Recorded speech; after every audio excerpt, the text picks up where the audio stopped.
Galawa kayo batani ariatamun jira jabaadha. Jarana waaqayyo dhaafi filatamanii ariatamun jira jabaadha. Jarana waaqayyo baabaatanii jibbamun jira jabaadha. Waan waaqayyo baabaatee fi mul'atamtu waan waaqayyo galaabaatee jirtuu fi hin hammatamtu narrabsan tan jibbamta malee jabaadha. Galaa Kiristoosii warri baatan albee baadhatanii mormatti. Galaa Kiristoosii maqaa Kiristoosii warri baatan itti tufame. Namatti mini Kiristoositti tufame. Itti tufameera moo itti tufame? Itti tufameera moo itti tufame? Jabaadhu kaa Kiristinnaa keessatti. Kiristinnaan jabina si gaafataa jabaadhu. Kiristinnaa keessatti tumatamuu qabda, jibbamuu qabda jabaadha. Amantaa keessa ishee dhugaa hundee qulqulloota raajota irratti ijaaramte kana keessaa wixxiqinaa raafaminaa jabeessee nu haayee. Jabeessee keessatti nu haayee. Mogolee keenya keessatti nu fajabeessu. Hin ari'atamte hin deemte mucaa kana baattee daa'ima wallaalaadha.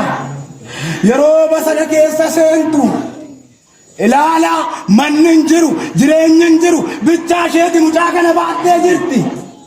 Asilaallaan caakkaa bineensi yaa'u asilaallaan caakkaa bineensi yaa'u ta'e guyyaa talqanitti ta'e. Kakuu baatanii lakkaa ari'atamuu jira. Mucaa kakuu baatanii lakkaa jibbamuu jira. Mucaa kakuu baatanii lakkaa caakkaa walakkaa dhaabbatanii muka qabatan dhabuun jira. Waan qabantu dhabde. Asilaallaan achi ilaallaan barahaadha. Akkas jette ol ilaalteeti waaqayyoon waaqayyoo jette. Waaqayyo wareegaan naa laatte dhaba keessa na yaadatte amma immoo baraa kana keessatti mucaa koo bineensa nyaachista.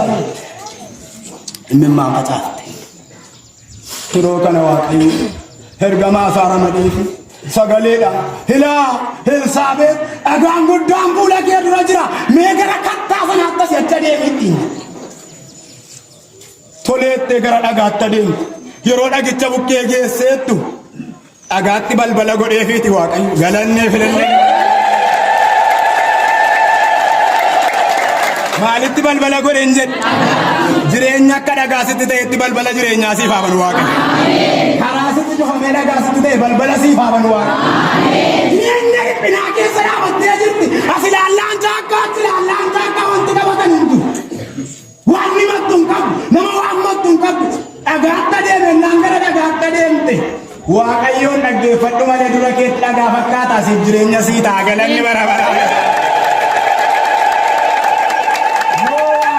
Dhagaa adeemne yoo eenyuun dhagaa adeemne maayettan maaloo yoo sa dhagaa adeemne salphina fakkaataa ulfina of keessaa qaba.